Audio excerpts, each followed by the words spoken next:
Good evening, YouTube. You guys are now watching another segment of the Cali Effect. Today, we're going to be playing Gladiator Beast. That's right, the deck that you guys love. And if you don't, oh well. Yash1094 actually was the one that suggested this on the Fire Fist video. So I just thought, you know what?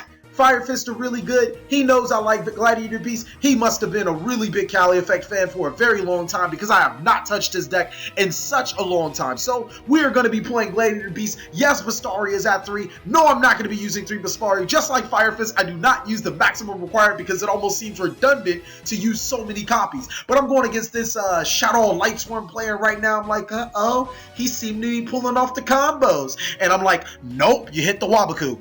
Or the Mystical Space Typhoon. Too strong. Hit that back row. Hit that back row. No needle bug nest for you.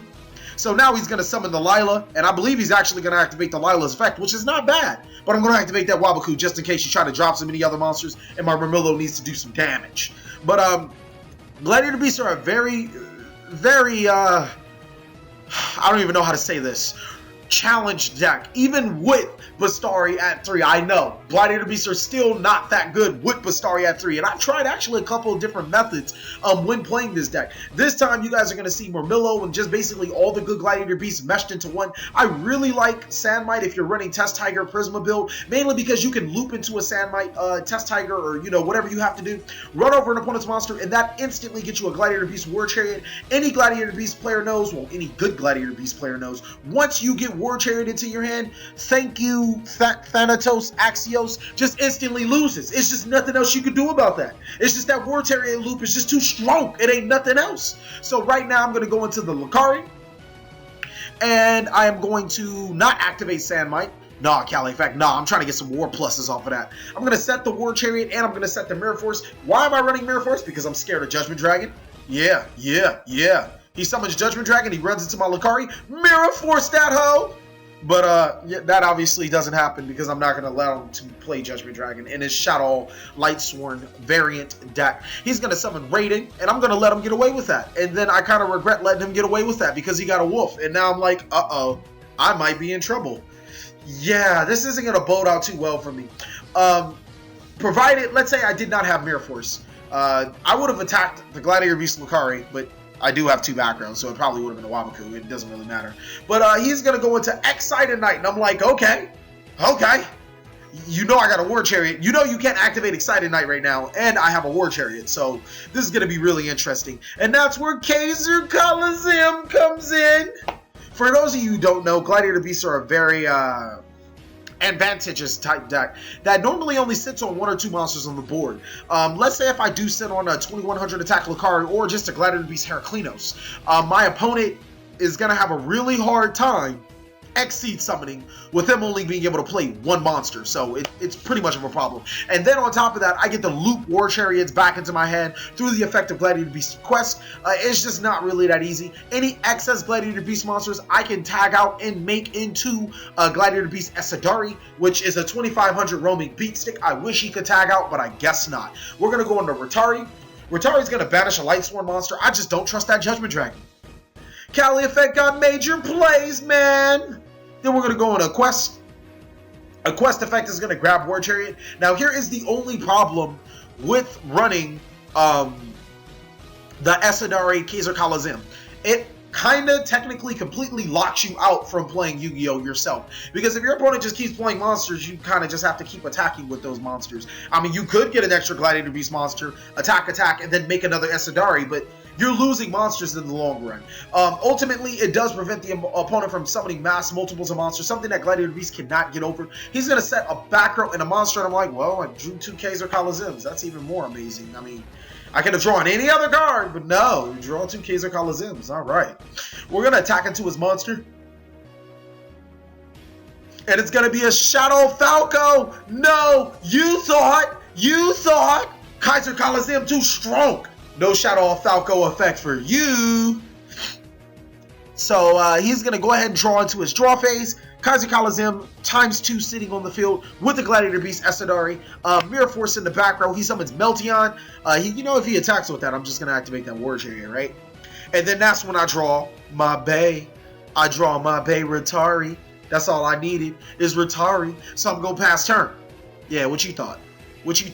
So Meteon's going to go back into his deck, and I don't give a fuck about you. And he's going to summon Curry Bandit.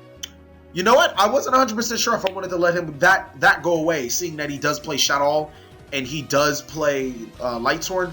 No, we're going to War Chariot that. And now we're going to wrap the game up. Alright, so Gladiator Beast Proving Ground is going to add me Basari. And right before I, try to contact you, so I think, wait, CaliEffect, you have game right now. Don't make Geyserus too strong. This is actually a different type of Gladiator Beast deck that I'm playing. I'm going to be playing one that it kind of resembles the 2008 format Gladiator Beast. Essentially, you would cold wave your opponent, and then you would summon Gladiator Beast Prisma, or I'm sorry, yeah, I guess it could be Gladiator Beast Prisma. You would summon Elemental Hero Prisma, and then under Elemental Hero Prisma, you special summon Test Tiger. Well, since we don't always have access to that, we do have Onslaught of the Fire Kings. So in this typical situation, I would Onslaught of the Fire Kings, Lucario to the field, then I normal summon Gladiator Beast Prisma, provided by backup cards like Forbidden Lance, Safe Zone, Trap Stun, all that other good stuff, and then we'd be able to go into our Geyser's play, effectively destroying the opponent's monsters. This time I'm playing the Gladiator Beast Mirror Match. I know he doesn't have a Forbidden Lance, I Mirror Force him, he goes Book of Moon, and that's just all I needed. Let's go into our Gladiator Beast plays. You can't activate your War Chariot. Let's set the Gladiator Beast Mastari like a pro player you should be. If you guys are contact using, make sure you're setting the Gladiator Beast Mastari. Geyser is just too strong.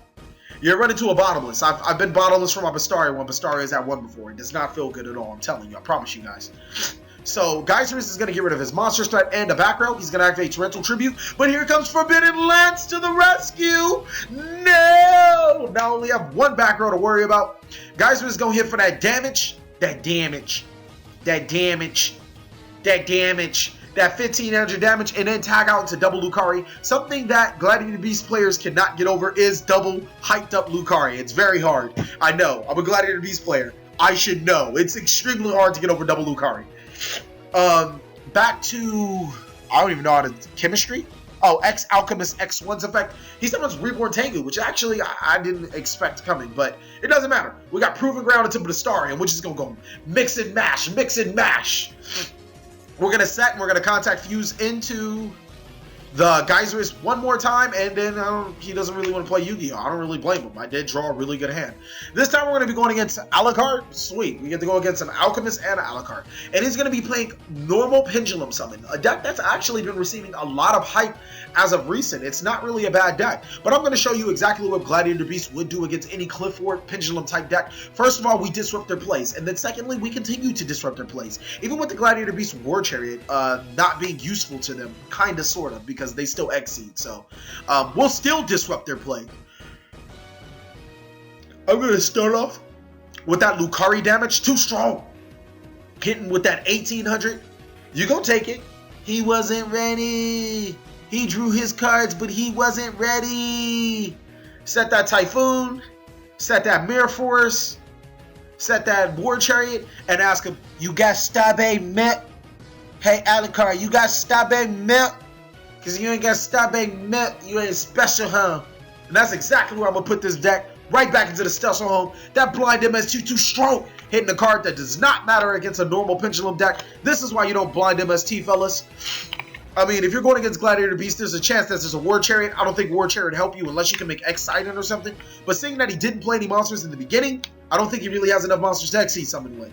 So he's going to make up with a really good play, a solid play. Unfortunately, I have the Mystical Space Cycler. Like, that would have been really solid if I would have let him Pendulum. And then he goes through with the Pendulum summon.